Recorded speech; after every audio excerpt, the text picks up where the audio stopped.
Baik, selamat malam semuanya. Malam ini saya ingin mengerjakan tugas dari Pak Ucok mengenai cerpen ya. Saya ingin menambahkan nilai. Kita akan mulai. Ini merupakan cerpen yang ditulis oleh Putu Wijaya yang berjudul Maling. Selamat menikmati. Maling yang brutal itu masuk dari atap rumah.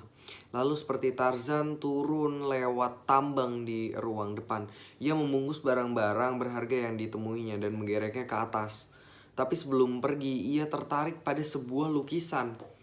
Maling itu mengeluarkan lampu senter dan memperlihatkan lukisan tersebut. Wajah seorang anak yang tersenyum sambil mengacungkan es lilin yang sedang dinikmatinya. Maling itu terpukau. Ia mendekati lukisan dan mengusap-ngusapnya. Kemudian ia menciuminya. Lalu mengelusnya lagi dan akhirnya ia menangis terseduh-seduh. Di pagi hari, pembantu rumah mau membuka jendela dan membersihkan ruang depan. Ia terkejut melihat ada orang asing tidur di kamar tamu. Mengendap-endap, ia mundur dan masuk ke ruang tamu. Maling itu pun terbangun, mula-mula ia bingung dan panik, lupa di mana ia berada. Tapi begitu kembali bertatapan dengan lukisan anak dan es lilin tersebut, ia segera sadar, ia sudah ketiduran dan hari telah pagi. Ia belum membereskan barang curiannya, tapi semangat dan tenaganya pun tak ada. Bahkan ia mulai menangis dan menangis lagi. Suami pemilik rumah muncul. Ia membawa samurai yang terhunus. Melihat pencuri itu menangis, ia tertegun, lalu memberi syarat kepada istri dan pembantu. Lebih baik melaporkan semua itu pada satpam dan tetangga. Sementara maling itu mulai ngomong pada lukisan tersebut. Seperti ini kutipannya. Dul, kalau lewat di Indomaret kamu mesti minta dibelikan es krim lilin sekaligus 2 supaya nyambung. Waktu itu umurmu 4 tahun. Lagi lucu-lucunya. Kulitmu halus, bau tubuhmu harum, suaramu masih cadel, cicak-cicak, drung-dung-dung, diam-diam merayap, datang seekor nyamuk. Lalu ia pun tersenyum. Tertawamu renyah lepas, tak punya beban. Seperti juga semua anak kecil yang lain. Kalau tidur kamu suka berbicara. Kata orang tua itu kamu lagi main dengan teman-teman melihatmu. Mereka di mana semua itu? Kemana hilangnya? Pergi begitu saja meninggalkan bapakmu. Hanya sisa-sisanya masih suka menempel di sana sini. Kalau ketemu badanku jadi lemas. Aku tak bisa bergerak, pikiranku kamu bawa kemana? Maling itu terus berbicara pada lukisan tersebut dengan mata yang terus berlinang-linang air mata. Di luar rumah terdengar warga kasakusuk. Seperti ini. Tolong, di rumah kami ada maling kesiangan. Maling? Ya, pencuri kesiangan. Sekarang ada di kamar tamu. Lapor saja pada satpam. Ini mau ke sana sekarang. Bagaimana Pak? Ada maling di rumah kami. Bawa senjata Bu? Mungkin bawa juga. Maling biasanya tak bersenjata, filsafatnya masuk, ambil, lari, dan lalu menghilang. Ada. Mereka tak mungkin berani operasi sendirian kalau tanpa senjata. Hanya senjatanya tak kelihatan. Biasanya mungkin ilmu hitam. Orangnya menangis sekarang. Masa menangis? Kenapa ya? Mungkin kena tilep yang jaga rumah. Tidak ada yang jaga kok. Kami tidur semua. Digerebek saja. Lebih baik lapor polisi. Cepat tapi. Kami koordinasikan dulu. Mesti diatur taktik dan strategi penyergapannya. Supaya tidak sampai berjatuhan korban. Berapa orang Pak? Satu dan orangnya kecil. Maling biasa kecil. Kalau besar dia perampok. Tapi kecil lebih sadis. Ponakan saya dulu. Siap-siap bawa senjata. Mungkin jin yang jaga rumah Pak Muin sudah membuat dia kehilangan orientasi. Mungkin dia mabok. Orang gila kali. Rumah Pak Muin memang ada penunggunya. Jangan pakai senjata tajam Bu. Sudah, saya coba nego dulu secara damai supaya jangan timbul kekerasan. Tahan dulu. Kalau Pak Muin gagal nego baru serbu. Perempuan di belakang saja. Halo, tolong bisa kirim reporter untuk meliput maling siangan. Rumah Pak Muin memang angker. Sudah pernah ada pencuri tapi tak bisa keluar, muter-muter di dalam rumah. Jangan pakai senjata, diplomasi saja. Baik-baik, tidak apa.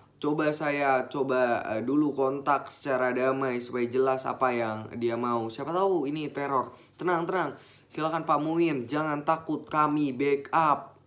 Maling itu masih menangis. Pak dan Muin muncul dari dalam rumah di backup oleh 2 satpam yang menghunus pisau yang tajam dan tentunya pentungan. Kasak kusuk warga berhenti. Selamat pagi, Pak. Maling itu terkejut. Ia menoleh tapi sangat lemas.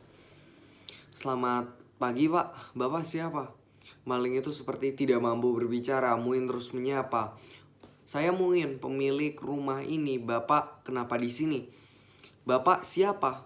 Maling itu menangis. Bapak kenapa menangis di rumah saya? Pak Muin memberanikan diri untuk berbicara lagi. Kami ini orang sederhana, tidak punya apa-apa. Bapak ngapain di sini? Tiba-tiba maling itu pun berlutut. Ampun Bapak Ibu Muin, saya salah, hukum saya berdosa. Mohon dimaafkan, ampun. Bapak siapa? Saya maling. Semua terkejut pendengar itu. Bapak ke rumah saya ini ingin maling atau apa? Maling itu pun menjawab, ya saya ingin maling. Iya, Bapak mau bawa kemana barang-barang itu? Saya mau jual, tapi itu kan milik kami. Iya, saya salah, saya dosa, akan saya kembalikan, saya tobat. Saya tidak memiliki tenaga setelah saya melihat gambar itu. Badan saya lemas, baterai saya lowbat. Saya tidak mampu bergerak, otak saya beku. Saya jadi ingat Dul. Dia anak saya waktu umur 4 tahun, saya lengah sekejap. Padahal hanya sekejap, tak ada 10 menit. Karena saya ingin membeli rokok. Saya tinggal Dul sebentar di pinggir jalan. Dan Dul pun menghilang. Saya sudah cari kemana-mana, saya sewa detektif, saya lapor polisi. Dan hasilnya nihil, Dul tetap menghilang. Istri saya ngamuk-ngamuk, dia menuduh saya jual anak saya sendiri. Dia marah lalu meninggalkan saya kawin dengan bule. Tapi saya tak peduli. Yang penting anak saya Dul kembali. Saya kejar Dul kemana-mana. Asal ada berita saya samperin. Tapi hasil pun tetap tidak ada. Dul tidak kembali. Tiap melihat gambar seperti itu saya lumpuh. Saya tobat. Saya. Maling itu pun kembali menangis. Warga di luar kembali gasak gusuk. Malingnya minta ampun setelah melihat lukisan bocah yang membawa es lilin. Tangkap saja, serahkan ke polisi. Usir, cepat sekarang. Hajar dulu untuk efek jera. Kebiri. Jangan, kasihan, dia sudah tobat, minta ampun. Jadi betul ya, rumahnya Pak Muin ini ada penunggunya. Tapi dia gak mau pulang, tenaganya habis. Ingat Dul, anaknya, kasihan. Dia bilang mau benerin makam Dul. Loh, emang Dul sudah ketemu, anaknya mati. Dia bilang pura-puranya Dul sudah meninggal, bukan hilang. Supaya gampang didoain. Kasihan. Ayo demi kemanusiaan, sumbang, kasihan. Media sosial sudah mencium ini. Reporter mau datang, buruan, sumbang. Terserah kerelaan masing-masing. Masuk TV, malu kita. Maling masih menangis. Warga pada masuk dari dalam. Sumbangan sudah mulai terkumpul, lalu diserahkan pada Bu Muin. Warga terharu. Mereka terpanggil kemanusiaan. Siapa bilang kehidupan keras ala perkotaan sudah mengkikis habis solidaritas gotong royong. Bu Muin kemudian menyerahkan pada suaminya agar memberikan pada maling tersebut. Kata Pak Muin seperti ini, sumbangan spontan dari warga. Wah, saya juga terpanggil. Muin merogoh duit dari kantongnya, menambah sumbangan itu. Sudah, ada lagi. Sudah, jangan terus menangis. Yang sudah berlalu akan tambah galau kalau ditangis. Ikhlaskan saja. Cepat berikan sumbangannya Pak Muin. Orang sedih tidak bisa diajak berunding. Oh ya, ini ada sumbangan spontan dari warga untuk menghapus tangis. Tegaklah kembali, busungkan dada, tabahkan batinmu, serahkan saja. Ini ada tambahannya lagi. Lihat semua warga ikut terenyuh. Cepat serahkan, terimalah ini dan segeralah pulang. Kenapa menolak? Terimalah pemberian ikhlas warga emas. Selamat berjuang bang. Bertobatlah dan kembali ke jalan yang benar. Penderitaan ini banyak hikmahnya untuk pembinaan karakter bangsa. Bangkit bung, bangkit. Sebentar lagi reporter akan meliput. Air mata Bapak akan memberi inspirasi untuk masyarakat dan menjaga menyayangi anak tentunya. Setelah pencuri itu pergi, Pak Muin dibantu warga ramai-ramai menurunkan barang curian yang digerek. Tapi begitu dibuka, semuanya terkejut. Isinya hanya sampah, barang curiannya sudah dibawa kabur. Bu Muin menjerit pingsan. Warga berteriak marah mau mengejar maling. Maling, tapi kemana? Maling sudah kabur. Jadi saya akan merangkum ceritanya ini. Jadi ceritanya sangat menarik. Ini berkisah tentang Pak Muin yang sedang kemalingan rumahnya. Jadi intinya ada maling datang ke rumah Pak Muin.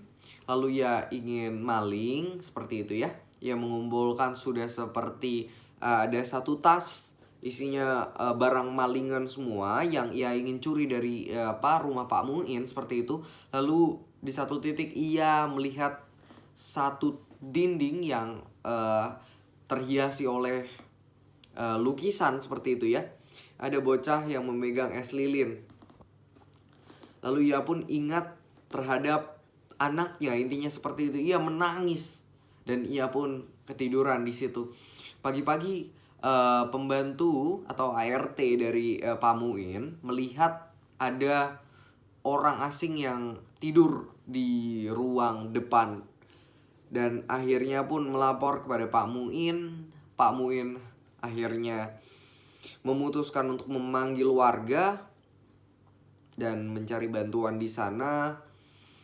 Lalu warga pun mengambil jalan tengah, yaitu negosiasi oleh sang maling.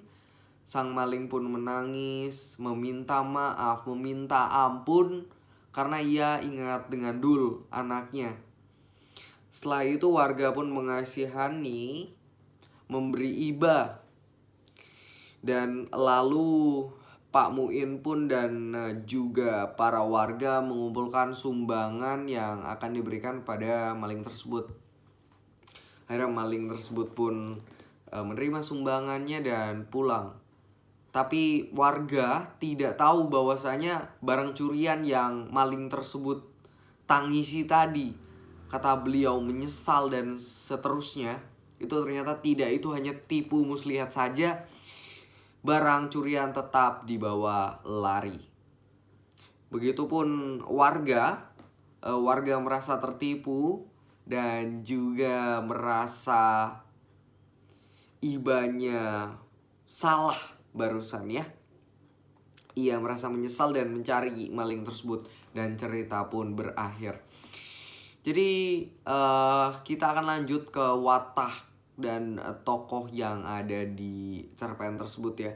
Ada Pak Muin beserta istrinya ya, yang beliau ini mengambil beliau ini memiliki, kita bisa bilang satu habit ya, atau kebiasaan yang cukup baik, yaitu beliau tenang, beliau menghadapi segala sesuatu dengan baik dan teratur. saat ketemu maling beliau juga mengambil jalan tengah, yaitu negosiasi gitu ya. Lalu juga ada kedua, ada maling. Maling ini licik sekali ya, licik sekali. Beliau mengambil jalan yang tidak terduga-duga. Lalu ada satpam komplek berani. Lalu ada mbak yang mengambil langkah yang cukup baik tadi. Kita akan lanjut ke ciri khas dari cerpen Putu Wijaya.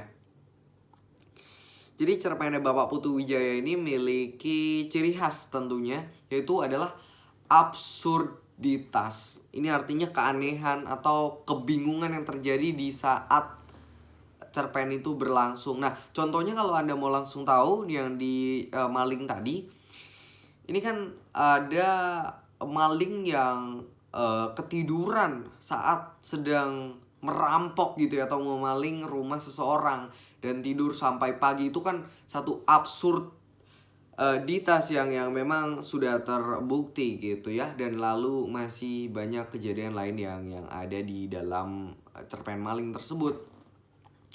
Kita akan pindah ke apa lagi ya? Alur ceritanya tuh ada maju mundur. Karena majunya tuh di saat maling tersebut sedang beraksi, dan akhirnya beliau flashback kepada si Dul tadi ya. Lalu maju lagi, jadi maju mundur maju, seperti itu alur ceritanya. Dan saya kira itu saja yang bisa saya sampaikan. Kurang lebihnya mohon maaf Om. Santi Om. Terima kasih semuanya.